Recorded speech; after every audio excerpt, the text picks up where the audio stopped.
और ठीक ठाक काम करेंगे तो वापस से इस भूलोक में हमको जन्म मिलेगा नेक्स्ट लाइफ। तो अभी मनुष्य के लिए अलग अलग चॉइसेस हैं नेक्स्ट फॉर्म उसको कौन सा चाहिए, और अलग अलग जगह पे वो नेक्स्ट लाइफ प्राप्त कर सकता है। तो अभी आप लोग मुझे बताइए कि as a human being perfection क्या रहेगा हमारा, what will be our perfection of human life, कि हमें नेक्स्ट लाइफ कहाँ मिलेगी बताइए। पाताल में, हाँ गोलोक वृंदावन, और कोई किसी को स्वर्ग जाना है? अच्छा ऑफर है, मंदिर में आप लोग जो भी इच्छा करते हो पूर्ण होती है। तो अगर किसी को स्वर्ग जाना है तो इच्छा कर सकते हैं, पूर्ण हो जाएगी। किस किस को स्वर्ग जाना है? स्वर्ग नहीं जाना आपको, कहाँ जाना है फिर? किस किस को वैकुंठ जाना है? वैकुंठ जाना है, राइट? एटलीस्ट वैकुंठ तो इच्छा होनी चाहिए। किस किस को गोलोक जाना है? किस किस को और कहीं नहीं जाना, सिर्फ गोलोक जाना है? यस। तो क्यों जाना है गोलोक, क्यों जाना है वैकुंठ? स्वर्ग में क्या प्रॉब्लम है? क्या प्रॉब्लम? हाँ, स्वर्ग से भी वापस आना पड़ेगा। स्वर्ग is like vacation, right? It's like आप रेंटेड घर में रह रहे हो, तो एक घर में आप रहोगे रेंटेड घर में, एक समय के बाद आपको जब टाइम खत्म हो जाएगा, रेंट नहीं पे कर पाओगे, तो आपको दूसरा फ्लैट लेना पड़ेगा, राइट? दूसरा फ्लैट पे रेंट पे रहना पड़ेगा, फिर वहां पे रेंट शुरू। और अगर आपके पास बहुत ज्यादा पैसा है तो आप एक अच्छा बंगलो लोगे, दैट इज लाइक स्वर्ग। और अगर पैसा नहीं है तो एक कहीं तो झुग्गी झोपड़ी में रहना पड़ेगा, दैट इज लाइक नर्क। तो ये सारा डिपेंड किस पे करता है? हमारी कर्म पे, कितना हम रेंट पे कर सकते हैं। ये जो शरीर है हमारा, ये किसकी तरह है? ये रेंटेड हाउस की तरह है। जैसे रेंटेड हाउस में हम रहते हैं आराम से, अपना घर समझ के रहते हैं, लेकिन हमेशा के लिए रह सकते हैं क्या? एक ना एक बात खाली करना पड़ता है। तो उसी प्रकार से ये शरीर हमारा रेंटेड हाउस है। और रेंटेड हाउस में जब खत्म आने वाला रहता है टेन्योर, तो उससे पहले क्या आता है? नोटिस दिया जाता है, राइट? तो इसी प्रकार से हमारे मनुष्य शरीर में भी ये नोटिस पीरियड रहता है। नोटिस पीरियड क्या रहता है? बुढ़ापा। बुढ़ापा इज अ नोटिस पीरियड, कि चलो अभी तुम्हारा खत्म होने आ रहा है, अभी टाइम, अभी बदलना पड़ेगा अभी घर। तो जो बुद्धिमान व्यक्ति है वो क्या सोचेगा? अरे क्या ये झंझट में फंसना, एक घर बदलो, दूसरा घर बदलो, फिर तीसरा घर बदलो, अलग अलग जगह का रेंट, फिर उसमें कितना 10% हर साल वो देना पड़ता है, 11 महीने में 10% बढ़ता है रेंट। इतना मगजमारी कौन करे? उससे अच्छा थोड़ा ज्यादा पैसा कमा के हम अपना खुद का कर लेंगे, इंडिपेंडेंट, मतलब खुद का फ्लैट लेंगे जो हमारा खुद का रहेगा, उसमें से हमें कोई बाहर नहीं निकालेगा। सो इस संसार में हम अलग अलग योनि में जाते हैं, स्वर्ग में, नरक में जाते हैं, लेकिन ये सारे क्या है? खुद का घर है? ये सब रेंटेड हाउसेस हैं। कहीं पे भी परमानेंट आश्रय नहीं है। परमानेंट घर हमारा कहाँ पे है? आप लोग कुछ ज्यादा ही डायरेक्ट हो। डायरेक्ट गोलोक वृंदावन। तो इट्स गुड गोलोक वृंदावन, और एल्स एटलीस्ट वैकुंठ। एटलीस्ट हमें वैकुंठ तक जाने की इच्छा होनी चाहिए, क्योंकि हमारा परमानेंट घर है वैकुंठ। और हम सभी को आनंद की इच्छा है, अभी हमने डिस्कस किया, आनंद चाहिए, सुख चाहिए, शांति चाहिए, लेकिन मिलती है यहाँ पे? किस किस को जीवन में आनंद, सुख, शांति मिल गई है? हाथ खड़ा कीजिए। डरिए मत, कम नहीं करेंगे हम अपना, बिंदास खड़ा कीजिएगा। No, right? So everyone is convinced कि सुख शांति अपार्टमेंट नहीं है यहाँ पे। इस मटेरियल वर्ल्ड में नहीं है। तो फिर भी हमारी इच्छा क्यों हो रही है? क्योंकि ये हमारा घर नहीं है। हमारा घर है वैकुंठ। वैकुंठ मतलब नो कुंठ, वही मतलब नो कुंठ मतलब मिजरी, ऐसी जगह जहां पे there is no misery, there is only happiness, only sukh, shanti, anand and prem. That is the place of Vaikuntha. और क्योंकि हमारा वो वास्तविक घर है, इसलिए हमारी इच्छाएं हमेशा रहती है कि हमें शाश्वत आनंद मिले, शाश्वत प्रेम मिले, शाश्वत सुख मिले और शाश्वत क्या मिले? शांति, सब लोग शांत बैठ गए। शाश्वत शांति मिले। लेकिन इस संसार में सुख मिलता है, शांति मिलती है, प्रेम भी मिलता है, लेकिन शाश्वत नहीं रहता, कंटिन्यूस नहीं रहता, इटर्नल नहीं रहता, बदलते रहता है। बट हमारी इच्छा है शाश्वत आनंद की। तो किस किस को, ऑलरेडी मैंने पूछ लिया, किस किस को जानना है कि वैकुंठ जाने का तरीका क्या है? बहुत सीरियसली क्वेश्चंस पूछ रहा हूँ मैं, but I want to keep all of you active. थोड़ा एक्सरसाइज भी होना चाहिए ना।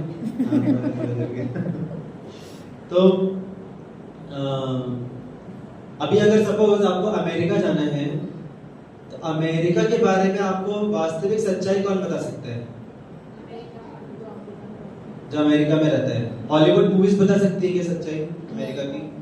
नहीं। बाय हाँ, they will show only the positive side, right?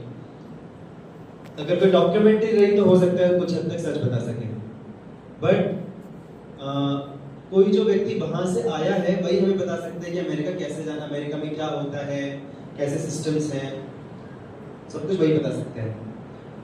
तो उसी प्रकार से अगर हमें वैकुंठ के बारे में जानकारी प्राप्त करनी है तो हमें कौन बता सकता है? कौन बता सकता है? हाँ, शास्त्र बता सकते हैं। वेरी गुड, शास्त्र बता सकते हैं, और उसके साथ साथ जो वैकुंठ से आया है वो बता सकता है, राइट? तो हमने जनरली सुना है वैकुंठवासी, वैकुंठ रहता है ना, स्मशान घाट के ऊपर लिखा रहता है वैकुंठ लिखा रहता है, और वैकुंठवास हो गया, स्वर्गवास हो गया। तो वो सिर्फ बोलने से नहीं होता, राइट? वैसे कर्म भी होने चाहिए कि वो व्यक्ति ने जिंदगी भर कुछ भी काम किया है, अपने मनमाने ढंग से पाप कर्म किया है, पुण्य कर्म किया है, और डायरेक्टली लोग लगा देते वैकुंठवास हो गया उनका, as if it's so cheap. वैकुंठ जाना it's not so cheap.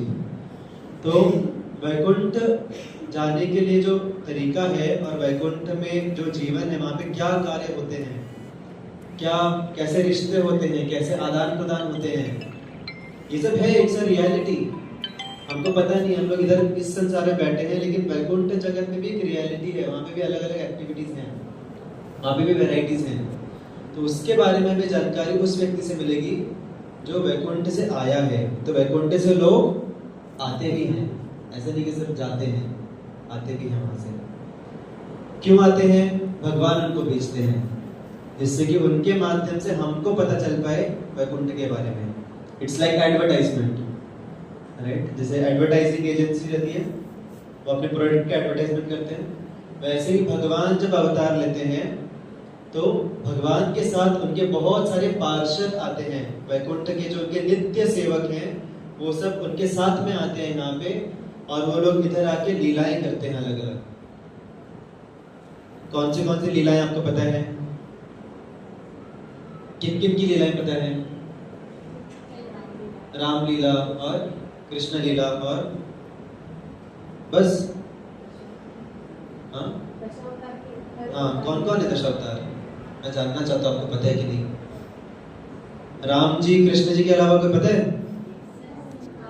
Narasimha अवतार, वामन अवतार, और वराह अवतार, मत्स्य अवतार, कूर्म अवतार, कल्कि अवतार आने वाले हैं, और कमिंग सून, और गौतम बुद्ध, और कोई 9 हो गए। वामन देव आई थिंक नहीं हुआ था कवर, वामन देव।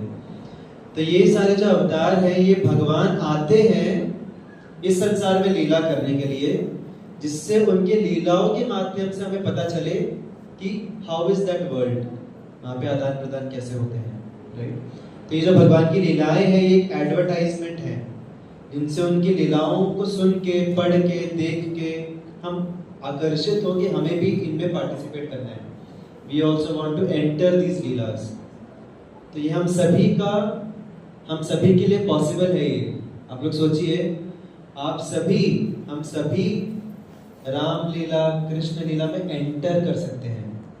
ये लीलाएं सिर्फ सुनने के लिए नहीं है, सुन के आनंद लेने के लिए नहीं है, ये लीलाएं एंटर करने के लिए है। We all can enter into these leelas, right?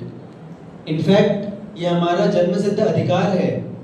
As soul, as जीवात्मा, हम सभी भगवान के अंश हैं और हम सभी का नित्य संबंध है भगवान के साथ। हम सभी का नित्य संबंध है और एक यूनिक संबंध है। हम सभी का भगवान के साथ एक यूनिक संबंध है। उसको भूल के हम लोग यहाँ पे बैठे हैं इस संसार में, और उस संबंध को हम इस संसार के जो अशाश्वत संबंध है उसमें हम ढूंढने का प्रयास कर रहे हैं भगवान को भूल के, राइट। तो ये सारी जो नॉलेज है आध्यात्मिक जगत की, ये हमें बता सकते हैं ऐसा व्यक्ति जो आध्यात्मिक जगत से आया है। तो जब भगवान आते हैं तो बहुत सारे उनके पार्षद भी आते हैं। तो उसी प्रकार से जब चैतन्य महाप्रभु आए, Chaitanya Mahaprabhu is also one incarnation of God, भगवान की एक अवतार है। और इसका प्रमाण बहुत सारे शास्त्रों में आता है, खास करके श्रीमद् भागवतम में आता है कि सांगोपांगास्त्र पार्षदम यज्ञे संकीर्तने प्राय यजन्ति ही सुमेधसः। तो ये एक श्लोक आता है श्रीमद् भागवतम में कि कलयुग में जो भगवान है, कृष्ण वर्णम कृषा कृष्णम सांगोपांगास्त्र पार्षदम यज्ञे संकीर्तने प्राय यजन्ति सुमेधसः। तो कृष्ण वर्णम मतलब कृष्ण की जो कैटेगरी है, मतलब भगवान की जो कैटेगरी है, उस कैटेगरी के एक व्यक्ति आएंगे यहाँ पे जो कि अकृष्ण रहेंगे। अकृष्ण मतलब non Krishna. What does it mean? Krishna भी है, कृष्ण की कैटेगरी के भी, और नॉन कृष्ण भी है। इसका मतलब क्या हुआ? फेयर कॉम्प्लेक्शन, क्योंकि कृष्ण का एक अर्थ होता है श्याम वर्ण, मतलब कृष्ण का जो कॉम्प्लेक्शन था, डार्क कॉम्प्लेक्शन। तो कृष्ण के एक अवतार आएंगे कलयुग में जो कि अकृष्ण होंगे, मतलब जो डार्क कॉम्प्लेक्शन के नहीं होंगे, जो गोरे होंगे, बेसिकली जो गोल्डन कॉम्प्लेक्शन के होंगे। और वो क्या करेंगे?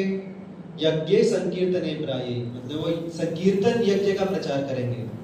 भगवान तक पहुंचने का जो उनके नाम संकीर्तन का जो माध्यम है, उनके नाम की शरण लेके हम भगवान तक पहुंच सकते हैं, इसका प्रचार करेंगे वो।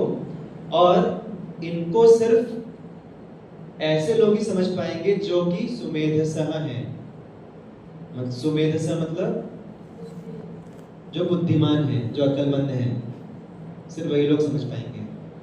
तो इसीलिए जो चैतन्य महाप्रभु हैं उनको बहुत सारे लोग नहीं समझ पाते, बहुत सारे लोगों को नहीं पता। बहुत आप में से किसने चैतन्य महाप्रभु का नाम सुना था इस्कॉन में आने से पहले? सुना था इस्कॉन में आने से पहले? Wow, very good. किसने नहीं सुना था?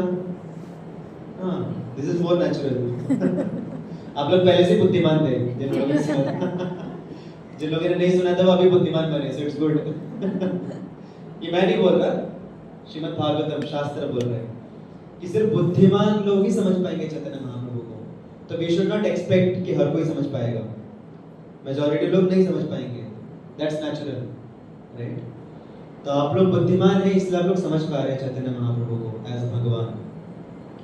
तो जब भगवान आते हैं, जैसे मैंने बोला, उनके बहुत सारे नित्य पार्षद भी आते हैं।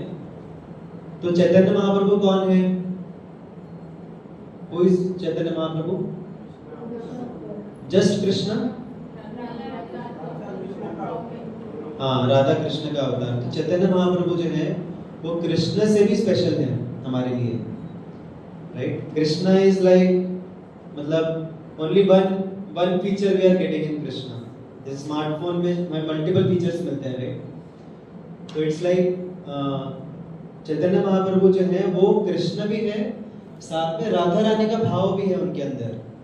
क्योंकि जनरली कृष्ण को हम डायरेक्टली अप्रोच करेंगे ना, तो हमें पता नहीं कृष्ण कैसे डील करेंगे हमारे साथ। कृष्ण बहुत सीधे हैं, कैसे हैं? टेढ़े हैं पर लेकिन टेढ़े हैं। कृष्ण बहुत टेढ़े हैं। हम अगर कृष्ण के पास जाएंगे, बोलेंगे कि भगवान आज से मैं सब कुछ त्याग के सिर्फ आपकी शरण ले रहा हूँ, आज से मेरा कोई नहीं है, सिर्फ आप हो, तो भगवान क्या बोलेंगे हमें? अब तक क्या कर रहा था, राइट। इतने जन्मों से मैं तुमको बोल रहा हूँ कि मेरा कोई नहीं है, तुम ही हो सिर्फ मेरे, और तुम मेरे को हर बार रिजेक्ट कर रहे थे, हर एक योनि में मेरे पर ध्यान देने को तैयार नहीं थे। और इतनी बार मैं परमात्मा के रूप में तुमको बोल रहा था कि ये मत करो, ये गलत है, फिर भी मेरी सुनते नहीं थे, पापमय कार्य करते थे। अंदर से कभी कभी गिल्ट आता है ना कुछ कार्य करने से पहले, वो गिल्ट परमात्मा की आवाज रहती है, परमात्मा अंदर से बोलते हैं कि मत कर भाई, फंसेगा आगे चल के, गड़बड़ हो जाएगी। लेकिन हम सुनते नहीं हैं, हम कर बैठते हैं चीज़ों को, राइट। तो भगवान बोलेंगे क्या कर रहा था अभी तक, अभी तेरे को याद आई, और मुझे पता है अभी बोल रहे हैं, अगले 1 घंटे में वापस से रील्स देखते देखते मेरे को भूल जाएगा, राइट। तो कृष्ण इज वेरी स्ट्रिक्ट। जैसे घर में पिताजी स्ट्रिक्ट रहते हैं इन जनरल, और माँ जो रहती है वो थोड़ी कोमल स्वभाव की रहती है। तो अगर पिता से दाल नहीं गली तो हम माँ के पास जाते हैं। तो उसी प्रकार से जो राधा रानी है, Shrimati Radha Rani, that is she is like mother, she is mother, she is our ultimate mother, right. तो राधा रानी को जब हम अप्रोच करते हैं, उनकी सेवा करते हैं, तो राधा रानी फिर कृष्ण से हमारे लिए आवेदन करती हैं कि प्लीज इसको स्वीकारो, चाहे कैसा भी हो, लेकिन अभी ये शरण ले रहा है आपकी, मैं आई विल टेक केयर कि ये सुधर जाएगा, मैं इससे भक्ति करवाऊंगी और ये धीरे धीरे सुधर जाएगा। माँ भी वैसे ही करती है ना, माँ बोलती है कि मैं सुधारूंगी इसको, बट एक्सेप्ट करो, रिजेक्ट मत करो। इनफैक्ट हमारे शास्त्र बोलते हैं कि श्रीमती राधा रानी बोलती है कृष्ण को कि ये मुझसे भी अच्छा भक्त है, he is better than me, so please accept him or her, whatever, and actually she feels like that। और अगर हम अच्छे से भक्ति करते हैं सच में, तो really Krishna will also feel like that. क्यों? क्योंकि श्रीमती राधा रानी जो है वो तो उनके नित्य पार्षद है ना, वो naturally, she naturally serves Krishna. अभी हमारी स्थिति क्या है? हमारी नेचुरल स्थिति यहाँ पे इस संसार में कृष्ण को सर्व करने की नहीं है। हमारी नेचुरल अवस्था है भोग करने की, हर चीज का सेवा करने की इच्छा नहीं है। लेकिन फिर भी ऐसे संसार में रहते हुए, ऐसे प्रलोभनों को झेलते हुए, इतने सारे अलग अलग ऑप्शंस होते हुए भी हम अगर कृष्ण को चूज करते हैं in spite of all the options, then imagine how much pleased Krishna will be. Krishna कितने प्रसन्न होंगे। इसके बाद सारे ऑप्शंस थे, ये चाहता तो घर पे बैठ के सो सकता था, सो सकती थी, ये चाहता तो मॉल को जा सकती थी, जा सकता था, थिएटर जा सकती थी, जा सकता था, नहीं तो मस्त लंच कर सकती थी किसी अच्छे होटल में जाके। लेकिन ये क्या कर रही है, क्या कर रहे हैं? मंदिर में आके मंदिर के अलग अलग क्या घिसाई, साफ सफाई कर रहा है, घिसाई कर रहा है, राइट। आज गुंडीचा मार्जन था ना मंदिर में, तो भगवान, हम सोच भी नहीं सकते भगवान कितने खुश होंगे हमसे, we can not understand, right. तो पॉइंट ये है कि श्रीमती राधा रानी जो है बहुत दयालु है। तो अगर हमें कृष्ण को प्रसन्न करना है, we can never directly approach Krishna. हम कृष्ण को कभी भी डायरेक्टली अप्रोच नहीं करते, हम हमेशा श्रीमती राधा रानी के द्वारा अप्रोच करते हैं कृष्ण को। तो ये अलग अलग हो गए, श्रीमती राधा रानी अलग है, कृष्ण अलग है। Krishna is strict, Shrimati Radha Rani is strict का उल्टा क्या बोलेंगे? अकोमोडेटिव, मोर अकोमोडेटिव। लेकिन आप सोचिए अगर कृष्ण के अंदर वही फीचर आ गया अकोमोडेटिव वाला, तो कितना मस्त रहेगा, राइट। कि कृष्ण है लेकिन मूड उनका श्रीमती राधा रानी का है, and that is Chaitanya Mahaprabhu. Chaitanya Mahaprabhu is Krishna in the mood of Shrimati Radha Rani. तो जब चैतन्य महाप्रभु आए थे, इसके बहुत सारे शास्त्रों के प्रमाण है, किसी को इच्छा है तो बाद में we can share the documents, कहाँ कहाँ पे शास्त्र में क्लियर कट मेंशन है, नाम के साथ, जगह के साथ मेंशन है, भगवान का ये अवतार होगा, युग अवतार है। हर एक युग के अवतार होते हैं, तो सतयुग का अलग अवतार था, द्वापर युग का अलग, त्रेता युग का अलग, और अभी कलयुग के अवतार जो है युग अवतार, दैट इज चैतन्य महाप्रभु। तो चैतन्य महाप्रभु जब आए तो उनके साथ बहुत सारे उनके नित्य धाम से, चैतन्य महाप्रभु का नित्य धाम क्या है? वैकुंठ है, गोलोक है। वैकुंठ के अंदर भी गोलोक वृंदावन कृष्ण का जो धाम है, क्योंकि चैतन्य महाप्रभु इस कृष्ण, तो उनका नित्य धाम क्या हुआ? गोलोक वृंदावन। तो जिस प्रकार से Krishna in the mood of Radha Rani appeared as Chaitanya Mahaprabhu, उसी प्रकार से उनके बहुत सारे जो मित्र हैं, उनके जो बहुत सारे वहाँ पे डिवोटीज हैं, वो भी यहाँ पे अवतरित हुए अलग अलग फॉर्म्स में। तो बहुत सारे हैं ऐसे। एक शास्त्र है जिसका नाम है गौर गणोदेश दीपिका। इसमें चैतन्य महाप्रभु की जितनी भी लीलाएं हैं, उनमें जो अलग अलग पर्सनालिटीज हैं, वो उनका एक्चुअल में शाश्वत धाम में गोलोक वृंदावन में क्या स्वरूप है वो बताया गया है, हर एक का बताया गया है। तो उनमें से बहुत स्पेशल पर्सनालिटी आते हैं जिनका नाम है Roop Goswami. There is a special personality named as Roop Goswami. तो ये रूप गोस्वामी कौन है? ये रूप गोस्वामी है कृष्ण लीला में गोलोक वृंदावन में भगवान और श्रीमती राधा रानी की कुछ सेविकाएं रहती हैं जिनको सखीज बोलते हैं। और उन सखीज, अभी जो गोपी जो वर्ड आप लोगों ने सुना है, गोपी से भी सुना ही होगा, फेमस है, बहुत ट्रेंड में है ये वर्ड है।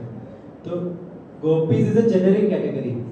अभी श्रीमती राधा रानी इज ऑल्सो गोपी, और उनके जितने भी सेविकाएं हैं सबको बोलते हैं गोपीज। उन गोपीज में से भी कैटेगरीज रहती हैं अलग अलग, बहुत सारे डिटेल्स हैं, शास्त्रों में पूरा डिटेल में वर्णन है। ओके, बहुत कैटेगराइजेशन है सभी की, तो उसमें डीप में नहीं जाएंगे, फ्यूचर में कभी जाएंगे। तो श्रीमती राधा रानी जो है, उनकी जो सेविकाएं हैं, इमीडिएट सेविकाएं, उनको बोलते हैं सखीज। और जो सखीज हैं उनकी जो सेविकाएं हैं नेक्स्ट लेवल की, उनको बोलते हैं मंजरीज। तो मंजरीज आर सेविकाएं ऑफ सखीज एंड सखीज आर सेविका of Shrimati Radha Rani. Clear? तो अभी मैं डिटेल, मेरी इच्छा हो रही है बहुत बोलने की, बट अभी मैं जाऊंगा नहीं उस डिटेल में। तो ये जितनी भी मंजरीज हैं, manjaris are even more special than sakhis also. अगर हायरार्की में अगर हम देखें, हायरार्की में कौन ऊपर आते हैं? Sakhis come higher than manjaris. Manjaris are like hands on जो सेवा करती हैं राधा कृष्ण की, but manjaris are even more special than sakhis also. क्यों? क्योंकि उनको हैंड्स ऑन वो सेवा करती हैं, और हैंड्स ऑन जब वो सेवा करती हैं तो उनको राधा कृष्ण के जो पास टाइम्स हैं उनमें एंटर करने का ज्यादा मौका मिलता है। समझ रहे हैं? जैसे मैनेजर्स जो लोग रहते हैं, मैं अभी सपोज कोई बहुत स्पेशल गेस्ट आया, तो मैनेजर की सेवा क्या रहेगी कि अपने जो वॉलंटियर्स हैं, अभी जैसे हम लोग मैनेजमेंट के लेवल पे हैं और अभी आप लोगों ने यहाँ पे क्लिनिक किया, आप लोग हैंड्स ऑन आप लोग सेवा कर रहे थे, तो डेफिनेटली आई कैन से कि आप लोगों को ज्यादा आनंद आया कि आप लोग हैंड्स ऑन राधा कृष्ण की सेवा कर रहे हैं। मैनेजमेंट में उतना आनंद नहीं है जितना हैंड्स ऑन करने में।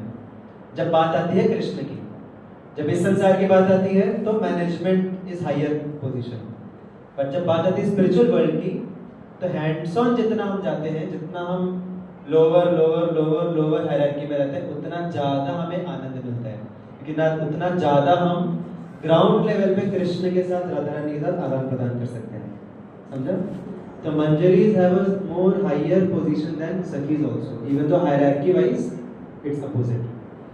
तो जितनी मंजरीज हैं इनमें से बहुत special, like I can say कि मंजरीज में से जो लीडर हैं, शी दैट इज रूप मंजरी।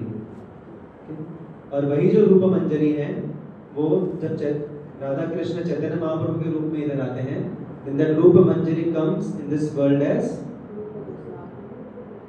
Dabir Khas. That Rupa Manjari comes as Dabir Khas. अभी आप लोग बोलेंगे ये क्या हो गया? दाबीर खास कैसा नाम लग रहा है? कौन से धर्म का नाम लग रहा है? मुस्लिम धर्म का नाम लग रहा है। और वैसे ही एक रूप मंजरी के साथ एक लवंग मंजरी है वहां पे नित्य धाम में, जो इस संसार में आती है एज साकार मलिक नाम है उनका। तो सब लोग सरप्राइज हो गए, क्या हो रहा है, ट्विस्ट आ गया। तो चैतन्य महाप्रभु के समय पे दो बहुत होनहार व्यक्ति थे ब्राह्मण परिवार से। एक का नाम था संतोष और दूसरे का नाम था, मुझे याद नहीं आ रहा, संतोष और एक और नाम था दूसरे का। And they were super talented. मतलब जैसे कुछ लोग रहते हैं ना जो सामान्य नहीं रहते, वो जीनियस रहते हैं, जैसे अल्बर्ट आइंस्टाइन वगैरह, वो सामान्य नहीं है। वैसे ये दोनों भाई थे, संतोष और दूसरे जो उनका नाम याद नहीं आ रहा मुझे। और इतने होनहार थे वो कि उस समय के जो मुस्लिम जो शासन करता थे बंगाल राज्य के, उस समय में Bengal was a independent country जिसके ऊपर राज करते थे एक नवाब जिनका नाम था नवाब हुसैन शाह उनका नाम था। और वो जो नवाब हुसैन शाह हैं, उन्होंने पता लगाया कि इस पूरे साम्राज्य में सबसे होनहार व्यक्ति कौन है, सबसे टैलेंटेड व्यक्ति कौन है। क्योंकि अगर उनको हिंदुओं के ऊपर कंट्रोल करना है तो उनको हिंदुओं में से सबसे परफेक्ट पर्सन चाहिए ना, जिसका जो तालमेल भी बैठा पाए हिंदुओं के साथ कोऑर्डिनेट करने के लिए। So that Nawab Hussain Shah chose these two people, Santosh and मुझे नाम याद नहीं आ रहा, इन दोनों को चूज किया इन्होंने as a prime minister and as a home minister. तो एक को होम मिनिस्टर बनाया, दूसरे को प्राइम मिनिस्टर बनाया। सोचिए आप प्राइम मिनिस्टर बन रहे हो, लेकिन इनकी इच्छा नहीं थी कि हमें प्राइम मिनिस्टर नहीं बनना है। अभी आप में से किसी को बोला जाए प्राइम मिनिस्टर बनना है, कौन कौन बनना चाहेगा? अच्छा, प्राइम मिनिस्टर बनने को बोला जाए लेकिन कुछ जिम्मेदारियां नहीं रहेगी, अब बताइए। अभी नहीं कुछ लोग बट ऐसा हो नहीं सकता, जिम्मेदारी तो रहेगी। तो आप लोग हाथ खड़े नहीं कर रहे क्योंकि आपको पता है कि हाथ खड़े करने से कुछ होने नहीं वाला, सिर्फ हमारे अंदर का ग्रीड बाहर आएगा अच्छी असलियत बाहर आ जाएगी कि हमें भी बनना है, कुछ तो इम्पैक्ट लाना है दुनिया में। बट एक्चुअल में हम सभी की इच्छा रहती है कि कुछ तो हमें अच्छा पद मिले, अच्छा पोजीशन मिले, कुछ तो कंट्रोल मिले लोगों के ऊपर, सबको चाहिए। लेकिन इन दोनों को जब बोला गया तो वो तैयार ही नहीं थे बनने के लिए। एक तो उनको अनासक्ति थी इन सब चीज़ों से, और दूसरा ये मुस्लिम शासन करता है, उसके अंडर हमें नहीं बनना, हमें उसको सपोर्ट नहीं करना है। ब्राह्मण परिवार से थे वो। तो ये जो नवाब हुसैन शाह है, इसने बोला, इसने धमकी दी कि अगर तुम नहीं बनोगे मेरे प्राइम मिनिस्टर और होम मिनिस्टर तो मैं सारे हिंदू समाज के जितने भी हिंदू हैं, जितने ब्राह्मण हैं, सबको टॉर्चर करूंगा मैं, अगर तुम नहीं बनोगे तो। ऐसा बोला, धमकी दी। तो फिर हिंदू समाज को बचाने के लिए, ब्राह्मणों को बचाने के लिए उन्होंने दिल पे पत्थर रख के उन्होंने पोस्ट स्वीकार की। कौन सी वाली? प्राइम मिनिस्टर और होम मिनिस्टर की पोस्ट स्वीकार की, दिल पे पत्थर रख के। सो फिर उसके बाद बहुत सारी हिस्ट्री है, इसलिए उनका नामकरण किया गया ना। अभी वो अंडर मुस्लिम शासन है तो इसलिए उनका नामकरण किया गया as a Dabir Khas and Sakar Malik. But these are Santosh and X. तो बाद में जाके फिर बहुत आप लोग आगे फ्यूचर में पता चलेगा इनके बारे में, बहुत सारे लीलाएं, बहुत हम सभी के बहुत ही डियर आचार्य हैं दोनों भी। और ये दोनों जो आचार्य हैं, फिर बाद में जाके चैतन्य महाप्रभु की इनके ऊपर कृपा होती है, Chaitanya Mahaprabhu accepts them and then they become Rupa Goswami and सनातन गोस्वामी। तो ये दोनों जो आचार्य हैं, इनका नाम है रूप गोस्वामी, सनातन गोस्वामी। और ये कौन है? ये भगवान के नित्य पार्षद हैं, रूप मंजरी एंड लवंग मंजरी। देखिए मैं रूप गोस्वामी, सनातन गोस्वामी। तो जैसे कि हमने डिस्कस किया कि वहां से ये सब आते क्यों है, जिससे हमें वहां के बारे में पता चल पाए। तो इसीलिए चैतन्य महाप्रभु ने इनको आदेश दिया था कि तुम सारे शास्त्रों को पढ़ो, अच्छे से पढ़ो, उसको एनालाइज करो और एनालाइज करके उसका सार निकाल के लोगों को दो। क्योंकि उनको पता था कि आज के ज़माने में हम सब जैसे लोग रहेंगे जो कि ज़्यादा शास्त्र पढ़ने में रुचि हुई भी तो भी टाइम नहीं मिलेगा, हम लोग नहीं पढ़ सकते, इतना कौन पढ़ते जाएगा। और ऐसा ज़रूरत भी नहीं है, कुछ फ़ायदा भी नहीं है। ऐसा बोला गया है कि शास्त्र जो है वो एक घने जंगल के समान है। एक घने जंगल में अगर आप अंदर घुसेंगे तो बाहर निकलने का रास्ता पता चलता है क्या? नहीं, हर एक रास्ता एक जैसा लगता है। तो शास्त्र में बहुत कुछ दिया हुआ है और उसमें उसका सार ढूंढना बहुत मुश्किल है। तो इसीलिए चैतन्य महाप्रभु ने इनको आदेश दिया कि तुम सारे शास्त्रों को पढ़ो, उनको पूरा रिसर्च करो, क्योंकि बहुत इंटेलिजेंट है दोनों। तो दोनों ने अपनी जीनियस पूरा लगा के सारे शास्त्रों का अध्ययन करके उसका मर्म निकाला और उसके मर्म के अनुसार, मर्म पता है ना, एसेंस निकाला और उसके आधार पर उन्होंने बहुत सारे ग्रंथ लिखे जिसके थ्रू हम शास्त्रों के सार को आसानी से समझ पाए, प्रैक्टिकली समझ पाए। और उसमें से एक ग्रंथ है जिसके आधार पे हम अभी आगे का पूरा हमारा जो ये सीरीज है, अभी आगे हमारे मल्टीपल सेशंस होंगे जिसमें हम इस ग्रंथ के आधार पे समझने का प्रयास करेंगे कि उस आध्यात्मिक जगत में क्या होता है और उस आध्यात्मिक जगत में हम कैसे जा सकते हैं, राइट। तो वो ग्रंथ का नाम है उपदेशामृत। क्या नाम है? उपदेशामृत। उपदेश का अमृत, जिसको इंग्लिश में बोलते हैं नेक्टर ऑफ इंस्ट्रक्शन। तो कभी अगर हमें कोई उपदेश देता है तो हमें क्या वो अमृत की तरह लगता है? बहुत कन्विंसिंग आंसर आया, नहीं लगता, राइट? बट अगर कोई हमारा प्रेमी व्यक्ति हमें अगर उपदेश देता है, तो जिसके अंदर रिलेशनशिप है हमारा, और वो प्यार से बता रहा है हमें, और प्यार से भी बता रहा है, और हमें पक्की गारंटी है कि that person cares for us, वो हमारे भले के लिए हमें बता रहे हैं, तो फिर उसके उपदेश हमें जहर की तरह लगेंगे? नहीं, अमृत की तरह लगेंगे। तो इसीलिए जो पुस्तक है इसका नाम है, ग्रंथ का नाम है उपदेश अमृत, क्योंकि इसके माध्यम से हम सभी से जो प्रेम करते हैं, रूप गोस्वामी हम सभी से प्रेम करते हैं, और हमारे भले के लिए, हमारे खुद के बेनिफिट के लिए वो हमें अलग अलग उपदेश दे रहे हैं, प्यार से दे रहे हैं, समझा बुझा के दे रहे हैं, आदेश नहीं दे रहे। आदेश में और उपदेश में फर्क होता है, राइट? आदेश मतलब ऑथोरिटेरियन बोलते हैं उसको, ऑथोरिटेरियन स्पीच इज आदेश। मैं बोल रहा हूं इसलिए करना पड़ेगा, दैट इज आदेश। उपदेश मतलब authoritative. There is a difference between authoritarian and authoritative. Authoritative मतलब उस व्यक्ति में अथॉरिटी है, लेकिन वो सिर्फ मैं बोल रहा हूँ इसलिए नहीं बोलेगा, वो समझाएगा आपको क्यों आपके लिए भला है, सोच समझ के आपको अच्छे से बताएगा, वो उपदेश देगा आपके भले के लिए, राइट? तो इसीलिए ये जो पुस्तक है, जो ग्रंथ है, we can distribute everyone, pass on. तो ये ग्रंथ आप सभी के लिए अवेलेबल करा रहे हैं हम।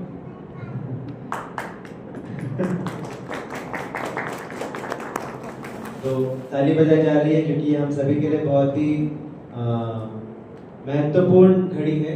इसके माध्यम से, ये सिर्फ एक पुस्तक नहीं है, ये हमारे लिए टेलीविजन की तरह है कि आध्यात्मिक जगत में क्या होता है और वहां पे कैसे जाना है, उसके लिए क्या मनोभाव होना चाहिए।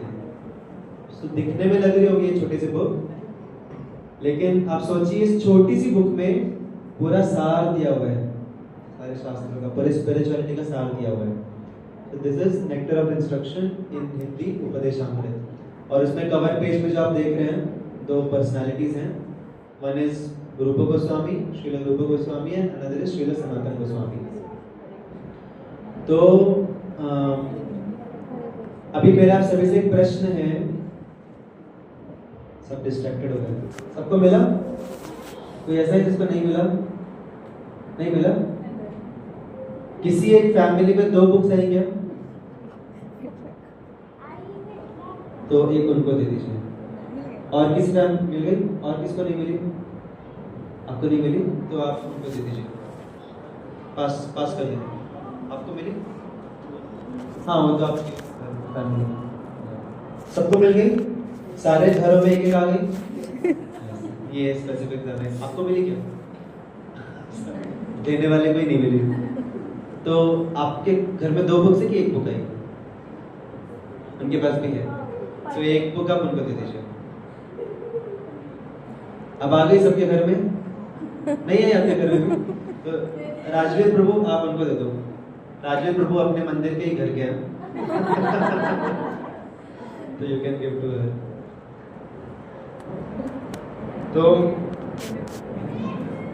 तो अभी आप मुझे बताइए, एक सवाल है आप सभी से कि स्पिरिचुअलिटी जो है,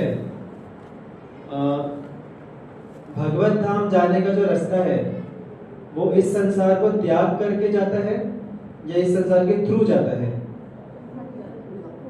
थ्रू जाता है, राइट? जनरली लोगों को लगता है कि स्पिरिचुअलिटी अलग है और हमारा जो रेगुलर लाइफ है ये अलग है। स्पिरिचुअलिटी मतलब हम लोग थोड़ा मंदिर जाएंगे हफ्ते में एक बार, और not pointing to anyone, but in general लोग ऐसे सोचते हैं कि मंदिर में एक बार आएंगे, हफ्ते में एक बार मंदिर आएंगे, भगवान का दर्शन लेंगे, ताली बजाएंगे और चले जाएंगे। ये हो गया हमारा spiritual life, this is my spiritual life. और मंदिर के गेट के बाहर गए, वहां से हमारा मटेरियल लाइफ शुरू। ये अलग है, ये अलग है, दोनों डिस्कनेक्टेड है, लोगों को लगता है। लेकिन एक्चुअल रियलिटी ऐसी नहीं है। एक्चुअल रियलिटी है कि spiritual life and material life दोनों सेपरेट नहीं है। We have only one life. हम लोग क्या दो दो पर्सनैलिटी है क्या? नहीं, हम एक ही पर्सनैलिटी है।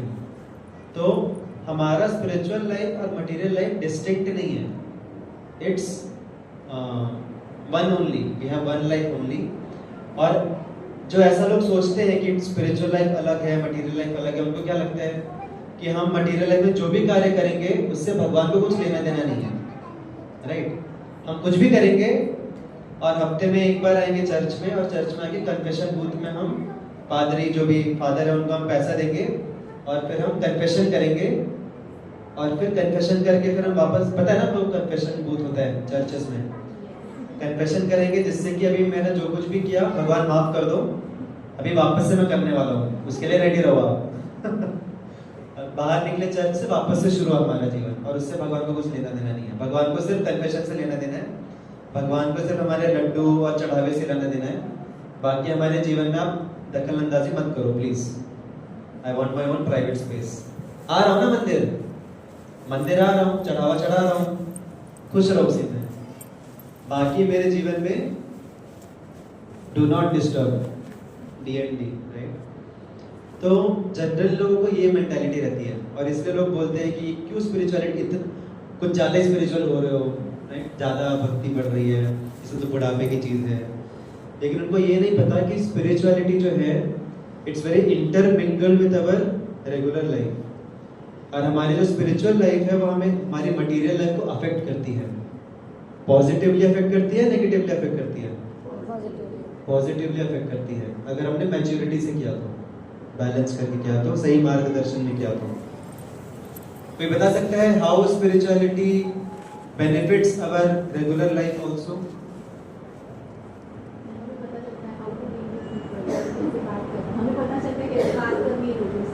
हाँ, कैसे डील करना है लोगों से, उसके बारे में हमारी अवेयरनेस बढ़ती है स्पिरिचुअलिटी से।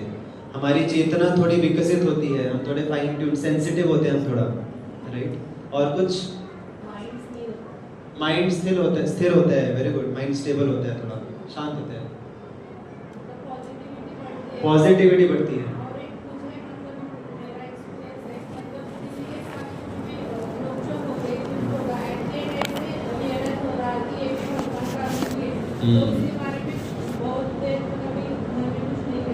Very good. हम जिम्मेदार बनते हैं, हमारे आदान प्रदान के लिए जिम्मेदार बनते हैं कि हर एक जीवात्मा भगवान का अंश है। I should be responsible. इससे हमारे रिलेशनशिप सुधरते हैं। यस, विवेक बढ़ता है हमारा, डिस्क्रिमिनेशन बढ़ता है। खासकर जब हम चैंटिंग करते हैं तो चैंटिंग से हमारा डिस्क्रिमिनेशन, शास्त्रिक स्टडी से डिस्क्रिमिनेशन बढ़ता है, सही गलत पता चलता है, और चैंटिंग से डिटर्मिनेशन बढ़ता है। Okay, yes. किस पे कंट्रोल कर सकते हैं? खुद पे कंट्रोल, सेल्फ कंट्रोल बढ़ता है हमारा। क्रोध पे कंट्रोल कर सकते हैं, यस। तो इस प्रकार से स्पिरिचुअलिटी प्रैक्टिस करने से हमारे रेगुलर लाइफ में भी बहुत सारे सकारात्मक बदलाव आते हैं। उसी प्रकार से हमारा जो रेगुलर लाइफ है उसमें हमारी डीलिंग्स कैसे होती हैं वो भी स्पिरिचुअल लाइफ में अफेक्ट करती हैं। ऐसा नहीं कि हम किसी से कैसा भी डील करेंगे और जाके भगवान के सामने आरती करेंगे तो भगवान हमसे खुश होंगे। Not like that. जब हम भगवान के सामने आते हैं तो भगवान जब हमको देखते हैं तो भगवान को हमारे सारे करतूते सब दिख जाती हैं। ऐसा बोला जाता है कि लोग सिर्फ बाहरी दृष्टि से देखते हैं हमें, लेकिन भगवान हमारे अंदर तक पूरा फुल स्कैन कर लेते हैं हमें। तो हमारे मन में क्या चल रहा है, क्या किया हमने। अगर हमने सपोज किसी व्यक्ति के ऊपर गुस्सा करके आया अननेसेसरीली, किसी को उल्टा सीधा बोल के आए, चाहे वो भक्त ना हो, किसी साधारण व्यक्ति को भी अगर हमने कुछ उल्टा सीधा बोल के आ गए भगवान के सामने, तो क्या भगवान हमसे खुश होंगे? उतने खुश नहीं होंगे। खुश होंगे ना, फिर भी आया मेरे पास, लेकिन उतने खुश नहीं होंगे। भाई अगर हमने किसी की हेल्प की, किसी का भला किया, तो भगवान खुश होंगे हमसे, क्योंकि भगवान के अंश की हमने मदद की। तो इस प्रकार से हमारे रेगुलर जो डीलिंग्स है इस दुनिया में वो भी हमारी स्पिरिचुअल लाइफ को अफेक्ट करती हैं। हमारा खान पान, हमारे डीलिंग्स, हमारे मोड ऑफ एंटरटेनमेंट, ये सारी चीजें हमारी स्पिरिचुअलिटी को भी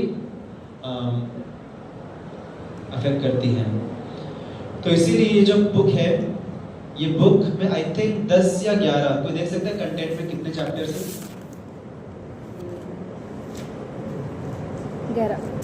11 है ना? 11 चैप्टर्स हैं। आप सोचिए इतना एक्सपर्टीज है रूप गोस्वामी का कि उन्होंने 11 श्लोकों में बहुत बेसिक, हमारे लाइफ की जो बेसिक डिटेल्स हैं, वहां से लेके एकदम स्पिरिचुअलिटी का जो हाईएस्ट स्टेज है, राधा रानी की कृपा, राधा रानी का तत्व, वहां तक हमें सिर्फ 11 श्लोकों में लेके जाते हैं। सिर्फ 11 श्लोकों में पूरा स्पेक्ट्रम कवर कर दिया। इस दुनिया में कैसे डील करना है से लेके, इस दुनिया में कैसे डील करना है, कैसे रिलेशनशिप्स रखने हैं लोगों के साथ अच्छे, कैसे लोगों को समझना है, how to understand what which people are at which level of consciousness, कैसे आदान प्रदान करना है, बेसिक चीजों से लेके highest of highest spiritual dimension तक लेके जाते हैं 11 श्लोकों में। That is his expertise. और उसमें से हम क्यों ऐसा बेसिक से हाईएस्ट तक क्यों लेके जाते हैं? क्योंकि बेसिक हमारे जो डीलिंग्स है दुनिया में, वो भी हमारे स्पिरिचुअल लाइफ में हेल्प करती हैं, अफेक्ट करती हैं, इसलिए उनको भी अच्छा रखना इंपॉर्टेंट है। इसीलिए सेल्फ कंट्रोल इंपॉर्टेंट है even for spiritual life. But self control सब कुछ नहीं है, सेल्फ कंट्रोल से ऊपर भी कुछ है। That is what is higher than self control? हमारे सेशन का नाम क्या है? Rising beyond self control. What is beyond self control? Tagline क्या है?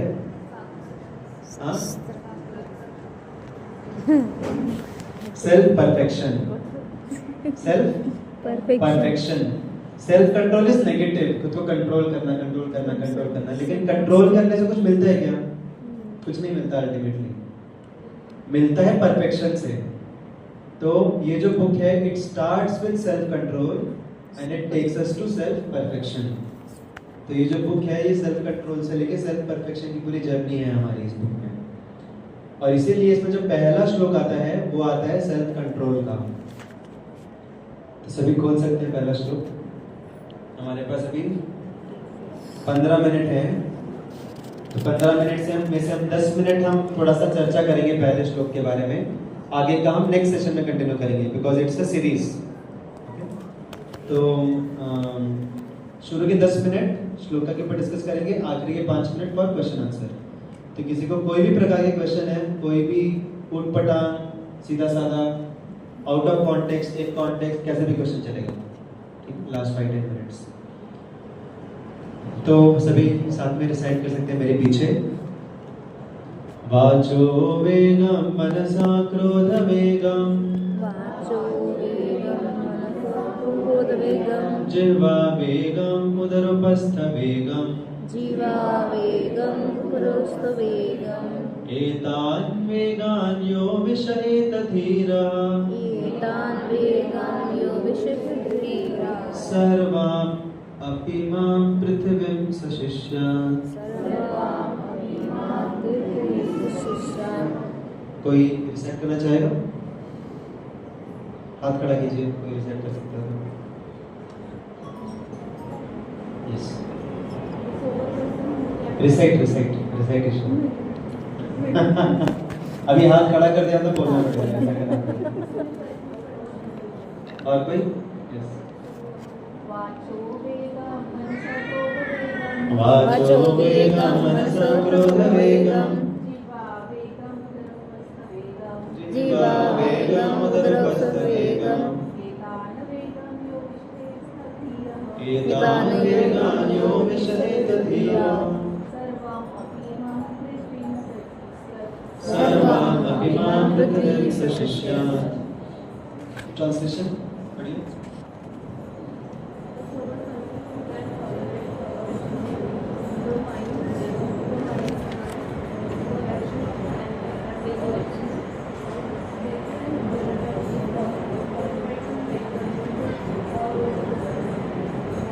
आवाज आई किसी को? बट सबके पास बुक है तो सबने रिलेट कर लिया। गुड। तो इसमें 6 वेग जो है उनको कंट्रोल करने के लिए बताया गया है। ठीक है, वो 6 वेग कौन से हैं? वाचो वेगम, क्रोध वेगम, जीवा जीवा वेगम, उदरोपस्थ एक नहीं है, उदर अलग है, उपस्थ अलग है। हाँ, यस। और कौन सा बचा? माइंड, मनसः वेगम। तो वाचो वेगम, मनसः वेगम, क्रोध वेगम, जीवा वेगम, उदरो वेगम, उपस्थ वेगम। तो अगर हमने ये 6 वेग को कंट्रोल कर लिया, ये 6 को अगर कंट्रोल कर लिया तो क्या हो सकता है? क्या होगा हमारा? हाँ, तो हम लिखा है ना उसमें, क्या लिखा है? हाँ, कि हम पूरे दुनिया में हम शिष्य बना सकते हैं। तो यहाँ पे बात सेल्फ कंट्रोल की हो रही है और रूप को हम शिष्य बनाने को बोल रहे हैं। पहले खुद पे कंट्रोल नहीं है, शिष्य बनाने को क्यों बोल रहे हैं, गुरु बनने को क्यों बोल रहे हैं? तो इसके 2 अर्थ हैं। एक तो ये है कि पूरी दुनिया हमें तब हमारा एग्जाम्पल लेगी जब हम खुद के ऊपर अच्छा कंट्रोल कर पा रहे हैं। तो a part of spirituality is setting a good example also. That is a part of spirituality. सबके लिए एक अच्छा एग्जाम्पल स्थापित करना। और अगर हम ये 6 वेगों को कंट्रोल करेंगे तो फिर हमारा सेल्फ के ऊपर कंट्रोल आएगा। ये पहला एक रीजन। दूसरा रीजन ये कि स्पिरिचुअलिटी में पहला एक इम्पॉर्टेंट कदम है कि हम एक प्रामाणिक गुरु को स्वीकारें अपने जीवन में। तो ये जो 6 है, ये लक्षण है प्रामाणिक गुरु के। तो इसलिए स्टार्टिंग में ये बताया जा रहा है कि आप पहले खुद के अंदर देखो और जिनको भी आप एज गुरु स्वीकार कर रहे हो उनके अंदर देखो कि ये जो 6 वेग है कितने कंट्रोल में है। आप ऐसे ब्लाइंडली किसी को भी गुरु मत मान लो, सिर्फ उसकी वेशभूषा देख के, उसके अभी यहाँ पे जो पृथ्वी से शिष्य गुरु बनने के प्रामाणिक गुरु के जो लक्षण बताए जा रहे हैं उसमें ये बताया जा रहा है कि वो बहुत सुंदर स्माइल करता है। बताया जा रहा है कि नहीं, वो हमेशा चुपचाप बैठता है, नहीं। वाचो वेगम है लेकिन दैट डज नॉट मीन चुपचाप बैठना। या वो कौन से कलर का कपड़ा पहनता है, सफेद, भगवा, ये सब लिखा है क्या उसमें? नहीं। क्वालिटीज बताई गई है, क्या क्या चीजें उसकी कंट्रोल में है। तो हमें किन किन चीजों को कंट्रोल करना है? स्पीच को, माइंड, एंगर, टंग, बेली, जेनिटल्स। गलत जवाब, सबने गलत जवाब दिया। क्या हमें माइंड को कंट्रोल करना है अपने? अभी मैंने गलत जवाब बोला इसलिए सब लोग कंफ्यूज्ड है। क्या हमें अपने टंग को कंट्रोल करना है? क्या हमें अपने स्पीच को कंट्रोल करना है? नहीं, नहीं करना है। हमें स्पीच के वेग को कंट्रोल करना है। ध्यान से पढ़िए श्लोक। हमें मन को कंट्रोल नहीं करना, हमें मन के वेग को कंट्रोल करना है। हमें जीवा को कंट्रोल नहीं करना, जीवा के वेग को कंट्रोल करना है। जेनिटल्स को कंट्रोल नहीं करना है, जेनिटल्स के वेग को कंट्रोल करना है। तो व्हाट इज दिस वेग? अर्ज। वेग मींस अर्ज। तो अर्ज जो शब्द है वो आता है अर्जेंसी से। Urgency, rather we can say उल्टा, अर्जेंसी कम्स फ्रॉम अर्ज। तो अर्ज में और डिजायर में फर्क होता है। There is a difference between urge and desire. ये हमने ऑनलाइन सेशन में भी एक बार डिस्कस किया था। कोई बता सकते हैं क्या फर्क होता है अर्ज में और डिजायर में?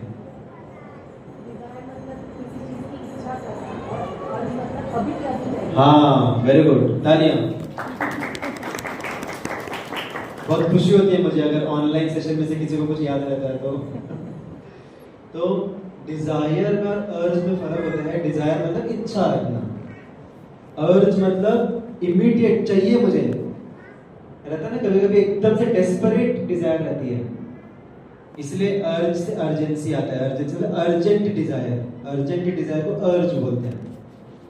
तो जब बात आ रही है वाचो बेगम की, तो हमें स्पीच बोलने की इच्छा रखना उसमें प्रॉब्लम नहीं है, लेकिन कभी कभी क्या होता है, बोलने की अर्ज आती है, फटाक से बोलना है, बोले बिना हम रह नहीं पाते, होता है कभी कभी। अगर हम खुद को कंट्रोल नहीं कर पाते, बोल देते हैं, फर्र से निकल जाता है वो मुंह से, राइट। तो उसको कंट्रोल करना है, राइट, बोलने को कंट्रोल नहीं करना है। तो क्या आप लोग बता सकते हैं ऐसी कौन सी सिचुएशंस हैं जिसमें हमें बोलने की डिजायर नहीं, अर्ज आती है, बोले बिना हम रह नहीं, मतलब अंदर से कुट होते रहता है जब तक बोले नहीं तब तक। ऐसी कोई परिस्थिति झगड़े में, जब किसी ने अगर हमें कुछ बोल दिया तो अंदर से अर्ज आती है, राइट, अर्ज सर्जेस थ्रू अस, बोले बिना हम रह नहीं पाते। और कोई सिचुएशन? हाँ, वेरी गुड, हमें सच पता है लेकिन सामने वाला कुछ तो और बोल रहा है, हमें लग रहा है झूठ है वो, बट वो कुछ तो और बोल रहा है, तो एक अर्ज आती है अंदर से। और कुछ, और कोई सिचुएशन? एक बहुत ही मस्त सिचुएशन, आप लोग देखते हैं कौन बता पाता है। गुस्से में जो बोलने की अर्ज आती है उससे ज्यादा अर्ज इस सिचुएशन में आती है। हाँ, हरी बोल, तालियां। और खास करके ऐसा सीक्रेट जो कि किसी के बारे में बुरा हो, डार्क सीक्रेट्स। और अगर हमें बोल दिया गया कि किसी को मत बताना, तब तो और ज्यादा अर्ज आती है, किसी को पता नहीं चलना चाहिए, तो बहुत ज्यादा अर्ज आती है। क्यों अर्ज आती है? क्योंकि जब हम दूसरों के सीक्रेट्स बताते हैं लोगों को, तो उसके थ्रू एक हमारे ईगो को सेटिस्फैक्शन मिलता है। जब हम दूसरों को क्रिटिसाइज करते हैं तो हमारा ईगो सेटिस्फाई होता है।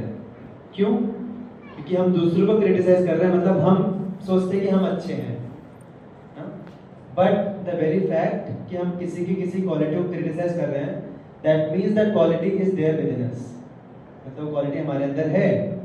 अगर वो हमारे अंदर नहीं होती तो हम पहचान कैसे पाते वो क्वालिटी को ना? अभी आप में से किसी ने कभी सफायर देखा है? सफायर जेम देखा है? नहीं देखा, इमेज देखी होगी। क्रिप्टॉन देखा है? नहीं देखा है ना, एटलीस्ट वो फोटो भी नहीं देखी ना उसकी। हाँ, ठीक है। तो अगर मैं आपके सामने क्रिप्टॉन लाता तो आप उसको पहचान पाओगे क्या? नहीं पहचान पाओगे, क्योंकि आपने कभी उसका एक्सपीरियंस ही नहीं किया है। अब उसको नहीं पहचान पाओगे। कौन व्यक्ति उसको पहचान पाएगा? जिसने देखा है, जिसके पास है वो। तो इसीलिए हमें भी दूसरों के अंदर वही क्वालिटीज दिख पाती हैं, हम पहचान पाते हैं जो हमारे अंदर है। अगर वो क्वालिटी हमारे अंदर नहीं होती तो फिर हमें पता ही नहीं होता कि वो क्वालिटी होती कैसी है। हम उसको देख ही नहीं पाते दूसरों में, समझ रहे हैं ना? तो इसीलिए जब हमें किसी का कुछ क्रिटिसिज्म की अर्ज आती है अंदर से, हमें समझना चाहिए ये क्वालिटी हमारे अंदर है, ये बैड क्वालिटी हमारे अंदर है। और अभी आप मुझे बताइए कि अगर क्रिटिसाइज करने की अर्ज आ रही है अंदर से, कि किसी ने हमें कुछ बोला, भला बुरा बोला, और हमें रिटेलिएट करने की अर्ज आ रही है, तो उसमें प्रॉब्लम क्या है? Is there any problem in that? किसी ने हमें कुछ बोल दिया, सपोज किसी ने अगर हमें कुछ तो उल्टा सीधा बोल दिया, तो क्या हमें इमीडिएटली उसको उल्टा सीधा बोल देना चाहिए? क्यों नहीं बोलना चाहिए? बोलना तो बनता है ना। क्यों कर रहे हैं? वही तो बोल रहे हैं। क्या होगा उससे? अगर नहीं कंट्रोल किया तो क्या होगा? क्या हो जाएगी? ओके, उसके जैसे हम बन जाएंगे। ओके, फर्क क्या पड़ेगा उससे? हाँ, हमारे कैरेक्टर में फर्क पड़ेगा। यस, और क्या फर्क पड़ेगा? क्या? सिचुएशन और बिगड़ जाएगी सुधरने के बजाय। वो हमें कुछ बोल रहे हैं, हम उसका डबल उसको बोलेंगे, ट्रिपल कुछ बोलेगा, बढ़ते ही जाएगा वो। An eye for an eye makes the whole world blind, ऐसे एक सेइंग है। और क्या प्रॉब्लम आएगा? रिलेशनशिप खराब होगा। और क्या फर्क आएगा? और कुछ फर्क पड़ेगा?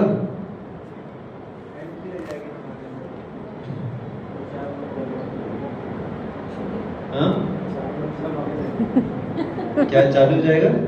झगड़ा चालू हो जाएगा। ओके, पब्लिक में अच्छा एक खराब सीन बन जाएगा। पब्लिक जमा हो जाएगी। बोलने से पब्लिक जमा नहीं होगी, झगड़े से पब्लिक हाँ झगड़े पे चले जाएगा, तो हेल्थ के लिए अच्छा नहीं है इन शॉर्ट। एक और इम्पोर्टेंट फैक्टर है कि जब हम अर्ज में बोल देते हैं चीजों को, तो हम कुछ भी बोल देते हैं। कई बार हम सोच समझ के नहीं बोलते। कई बार ऐसा हो सकता है कि वो व्यक्ति सच में हमारे बारे में गलत बोल रहा है, लेकिन जब हम सोच समझ के नहीं बोलते तो हम भावुकता में बस बोल देते हैं कि नहीं नहीं ये गलत कर रहे हो तुम। लेकिन हम उसको अच्छे से, अगर आपको अच्छे से आर्ग्यू भी करना है ना, तो उसके लिए भी अर्ज अच्छी नहीं है, क्योंकि अर्ज में हम सोच समझ के आर्ग्यू भी नहीं कर पाते, हम बस बोल देते हैं। और बात आर्ग्यू नहीं करना चाहिए, बट अगर किसी को करने की इच्छा भी है तो सोच समझ के करना चाहिए, अर्ज में नहीं करना चाहिए। कई बार ऐसा होता है कि हम आर्ग्यू कर लेते हैं लोगों के साथ, और फिर बाद में जाके रियलाइज होता है कि मैं ये पॉइंट से बोल सकता था उसको। होता है, अरे यार ये नहीं बोला, ये बोलता तो और अच्छे से मेरा ये होता, मैं जीतता आर्ग्यूमेंट में। तो इसीलिए अर्ज में बोल देना और अर्ज में मैसेज टाइप करके भेज देना, ऑफ कोर्स व्हाट्सएप में चलता है क्योंकि एडिट कर सकते हैं, लेकिन एक समय के बाद एडिट भी नहीं कर सकते ना, फिर डिलीट का ही ऑप्शन बचता है, और डिलीट कर दिया तो और ज्यादा मिसअंडरस्टैंडिंग, क्या डिलीट किया, उससे अच्छा था नहीं डिलीट किया होगा, राइट। तो अर्ज में आगे बोल देना, अर्ज में आगे टाइप कर देना, इन सब से पहली बात हम अच्छे से आर्ग्यू भी नहीं कर पाते प्रॉपर पॉइंट्स के साथ, और हमारे रिलेशनशिप खराब होते हैं। हम कभी कभी कुछ ज्यादा बोल देते हैं, जितना नीड नहीं था, उसने थोड़ी सी बात बोली थी, थोड़ा सा करेक्शन दिया था, हम डायरेक्टली बोल देते हैं कि जा अभी मेरे को से बात नहीं करनी, शक्ल मत दिखाना। तो अर्ज में आके हम अननेसेसरीली ज्यादा बोल देते हैं, या तो जितना नेसेसरी है उससे अलग कुछ और बोल देते हैं, और कुछ भी करते हैं तो हमारे रिलेशनशिप खराब हो जाते हैं। तो इसीलिए इसका मतलब ये नहीं है कि नहीं बोलना, बोलने की डिजायर हो रही है बोलो, लेकिन अर्ज में मत बोलो। कंट्रोल, थोड़ा कंट्रोल करना चाहिए हमें, कंट्रोल करके पॉज लेना चाहिए, थोड़ा पॉज लेके थोड़ा सोच समझ के फिर बोलना चाहिए, राइट। तो वाचो वेगम में प्रॉब्लम है, वाचो में प्रॉब्लम नहीं है। अभी आप लोग मुझे बताइए कि हमारी जब बातचीत होती है, ये तो प्रोवोकिंग सिचुएशन की बात हुई, ये सब आपने जो बोला क्रिटिसाइज करना।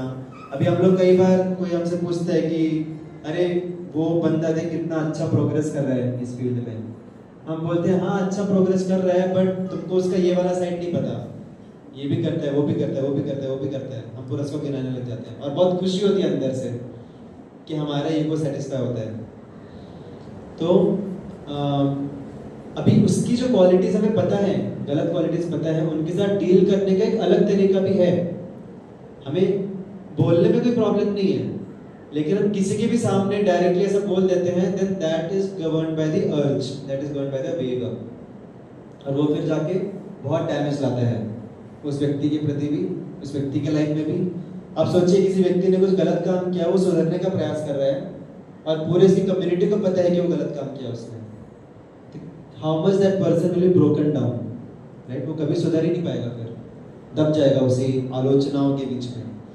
तो इसीलिए हमें ऐसे सेंसिटिव मैटर्स को अर्ज में नहीं डील करना चाहिए, बहुत सेंसिटिवली सोच समझ के डील करना चाहिए। तो ये तो हुई प्रोवोकिंग सिचुएशन जहां पे अर्ज बहुत ज्यादा आती है हमें। उसके अलावा रेगुलर सिचुएशन में भी हमें बहुत अर्ज आती है बोलने की।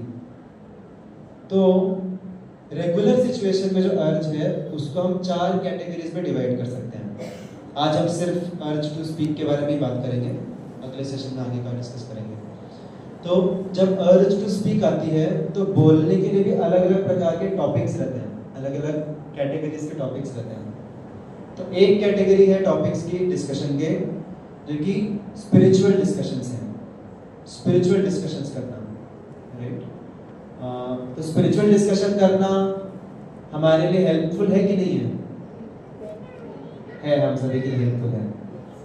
तो that is the highest level of discussion which we can have, discussing about Krishna, discussing about God, भगवान के बारे में, discussing about values, right? But अगर वो नहीं हो पाता है, then there are some discussions which are beneficial in regular life. कोई बता सकते हैं ऐसे कौन से तरीके के discussions हैं जो कि हमारे regular life में helpful हैं? Spiritual नहीं है वो, लेकिन regular life में helpful है.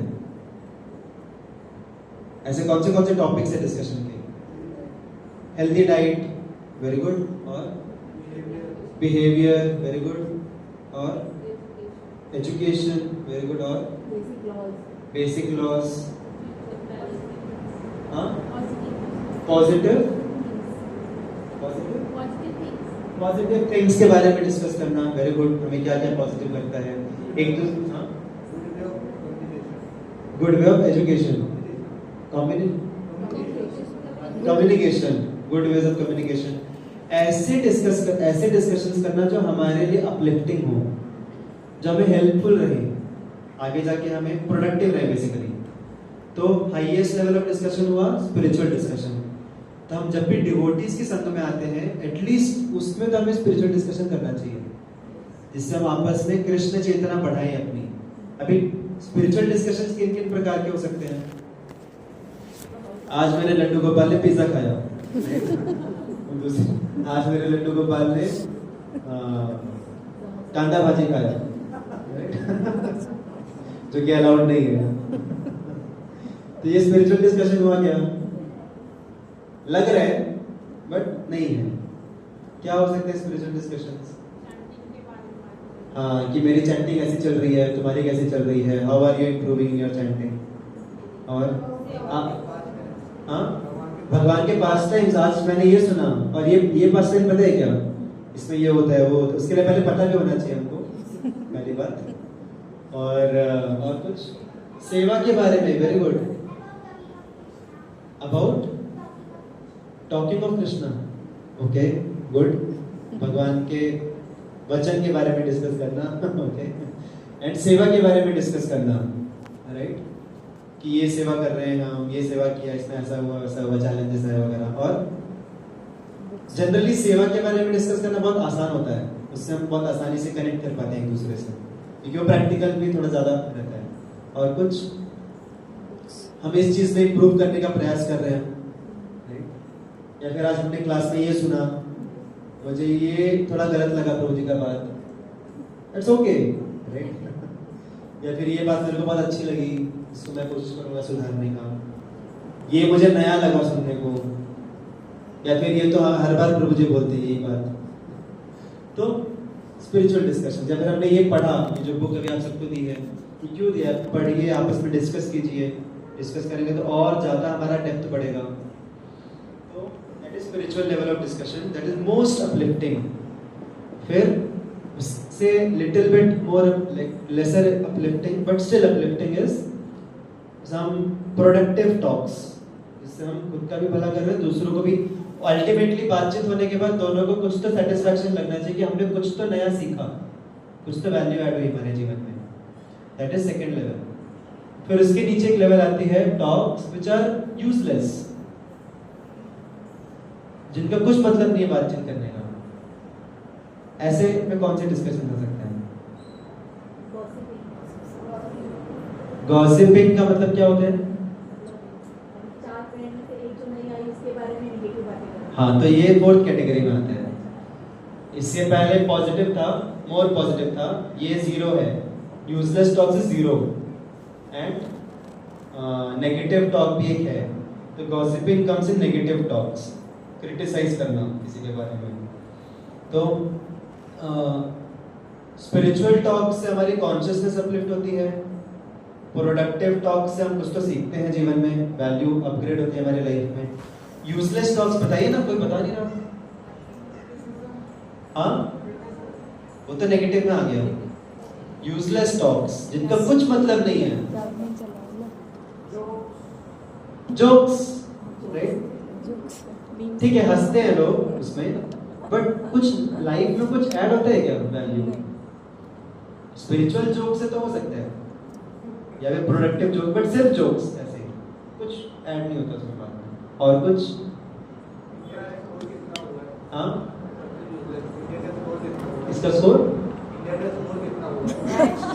क्रिकेट मैच स्पोर्ट्स के बारे में डिस्कस करना। अभी स्पोर्ट्स की, अभी इंडिया जीते या हारे उसमें हमारे लाइफ में कुछ फर्क पड़ेगा क्या?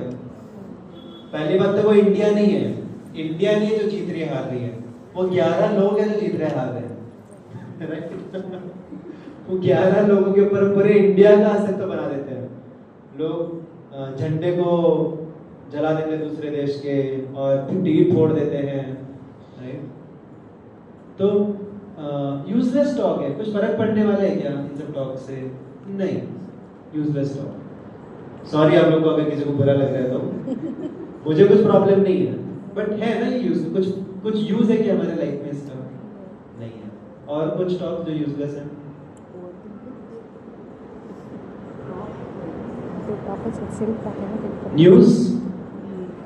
News can be productive also, but it can be useless also. अभी किसी फलाना देश में फलाना लोगों के साथ क्या हो रहा है, उससे हमारे जीवन में क्या फर्क पड़ रहा है? उल्टा उससे अननेसेसरी एंजाइटी आ जाती है लोगों को, अननेसेसरी स्ट्रेस होता है, क्योंकि पॉसिबिलिटीज बढ़ गई ना। भले ही हम उस समाज में नहीं रह रहे हो जहाँ पे ऐसी एक्टिविटीज होती हो, लेकिन सिर्फ सुन के हमें एक लगता है कि कहीं हमारे समाज में भी ना हो जाए। अननेसेसरी पूरी दुनिया भर का टेंशन लेके बैठ जाता है। तो a large portion of news is useless, only some part is useful, जो कि हमारे विसिनिटी में क्या हो रहा है उसके बारे में जानकारी प्राप्त करना, राइट? और ऐसे न्यूज़ हमें कहीं ना कहीं से मिल ही जाते हैं, उसके लिए हमें न्यूज़ में जाने की जरूरत नहीं है, वो मिल जाता है अगर हमारे से रेलेवेंट है तो। Large part of news is useless, उसके बारे में डिस्कस करना। किसी को बुरा तो नहीं लग रहा है ना? किसी को लग रहा है तो चैलेंज कर सकते हो मुझको। ये सेंसिटिव टॉपिक है, काफी लोगों न्यूज से बहुत अटैच। किसी किसी का दिन शुरू होता है न्यूज के साथ, अंत होता है न्यूज में, और दिन भर भी न्यूज ही चलता है। तो एडिक्शन रहता है इसका भी, न्यूज का भी। तो दिस इज यूजलेस टॉक। तो यूजलेस टॉक करने से क्या होता है? प्रॉब्लम क्या है? Waste of time, time waste होता है। इसमें बहुत सारी दूसरी चीज कर सकते थे, एनर्जी वेस्ट होती है। तो एनर्जी बचा के करेंगे क्या? क्या प्रॉब्लम है एनर्जी वेस्ट में? एक तो हमारी मेंटल एनर्जी वेस्ट होती है, माइंड में बहुत सारे अननेसेसरी थॉट्स आने लग जाते हैं जो कि जरूरी नहीं है, राइट? और हमारी ग्रेविटी कम होती है। ऐसा व्यक्ति जो बहुत बड़बड़ हर समय कुछ ना कुछ बोलते रहता है, फिर लोग उसकी बात को उतना सीरियसली नहीं लेते, राइट? क्योंकि जो भी चीज बहुत ज्यादा ये हो जाती है, एक्सेसिबल हो जाती है, वो फिर उसकी वैल्यू कम हो जाती है। लेकिन कोई व्यक्ति आप सोचो अगर ज्यादा बोलता नहीं है, एकदम बोलता ही नहीं है वो तो वो एक शब्द भी बोलेगा तो लोग उसके ऊपर बहुत सोचेंगे कि क्या बोल दिया इसने भले ही उसने ऐसे बोल दिया हो, पर ग्रेविटी बढ़ती है, हमारी ग्रेविटी बढ़ती है जितना हम कम बोलते हैं, जरूरत का ही बोलते हैं जितना ज्यादा, उतनी लोगों के बीच हमारी रिस्पेक्ट बढ़ती है, हमारी ग्रेविटी बढ़ती है खुद के लाइफ में भी। इसको प्रजल्पा बोला जाता है। अननेसेसरी जो टॉक से आता है ना, उसको प्रजल्पा बोलते हैं। तो ऐसा बोला जाता है कि एक घड़ा है, एक घड़े के अंदर अगर पानी भरा हुआ है या शरबत भरी हुई है, तो अगर उसके अंदर लीकेजेस हैं, होल्स हैं बहुत सारे, तो वो शरबत बहुत जल्दी बाहर निकल जाती है। उसी प्रकार से जो प्रजल्प है, अननेसेसरी टॉक्स जो है, ये हमारे अंदर के जो क्वालिटीज हैं, गुड क्वालिटीज हैं, इनमें होल्स की तरह है। जितना ज्यादा हम अननेसेसरी टॉक्स में टाइम वेस्ट करते हैं, उतना ज्यादा धीरे धीरे हमारी क्वालिटीज में कमी आती है, हमारी ग्रेविटी में कमी आती है। तो बोलना चाहिए, कुछ प्रॉब्लम नहीं है, बट हमें बोलने से पहले सोचना चाहिए how much it is productive, how much it is helpful. और फिर लास्ट आता है, will just and with this, last is negative talks. तो नेगेटिव टॉक्स ठीक है, यूजलेस टॉक भी क्या, तो ठीक है, कुछ प्रॉब्लम नहीं है। एटलीस्ट कई बार यूजलेस टॉक से हमारे रिश्ते बढ़ते हैं, कुछ कॉमन टॉपिक्स के ऊपर हमने बात किया तो रिलेशनशिप बढ़ते हैं हमारे, that is also good. But negative talk से तो कुछ भी नहीं होता और उल्टा सब कुछ खराब होता है। तो नेगेटिव टॉक्स मतलब फॉर एग्जाम्पल क्रिटिसिज्म और गालियां देना, राइट? गालियां देना comes in productive talk, unless you want to learn newer and newer slangs. It's a negative talk. इससे हमारी चेतना भी खराब होती है और लोगों की भी चेतना खराब होती है. और कुछ negative talks.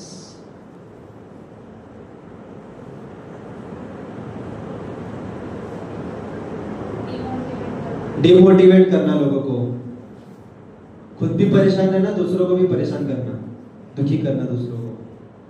So that is also negative talk. तो अभी हमारा फोकस जो है वो नेगेटिव टॉक, जितना ज्यादा हम सोचेंगे कि हमें नेगेटिव टॉक नहीं करना है, उतना ज्यादा हम नेगेटिव टॉक करेंगे, क्योंकि हम उसके ऊपर कंटेम्पलेट कर रहे हैं. जितना ज्यादा हम सोचेंगे कि यूजलेस टॉक नहीं करना है, उतना ज्यादा करेंगे. So negation is not the way. Way is to increase our spiritual talk and increase our positive talk, productive talk. हम जब भी किसी से इंटरेक्ट करते हैं, बातचीत करते हैं, उसके बाद हमें थोड़ा सा सोचना चाहिए कि उसमें से कितना परसेंटेज यूजफुल था, कितना प्रोडक्टिव था, कितना उसके लिए हेल्पफुल था, राइट? ऐसे सोचना चाहिए. और ऐसे धीरे धीरे करके जितना ज़्यादा हम पॉजिटिव कंपोनेंट बढ़ाएंगे, उतना ज़्यादा हमारा जो स्पीच है उसके अंदर और ज़्यादा ग्रेविटी आएगी, उतना वो हमारे लिए भी और दूसरों के लिए भी अपलिफ्टिंग रहेगा. And ultimately it will help us go towards Krishna, our speech itself. Right? So we'll stop here. Oh my God, it's 7:12. So any one question we can take and then we'll end regarding urge to speak. Again I'm saying, इसका मतलब ये नहीं कि शांत बैठना है, चुप रहना है. डिजायर टू स्पीक में प्रॉब्लम नहीं है, बट हमें क्वालिटी सुधारना चाहिए हमारे स्पीच का, और इंस्टिंक्टिवली नहीं बोलना चाहिए, पॉज लेके सोच समझ के फिर बोलना चाहिए. That is the meaning of controlling वाचो वेगम.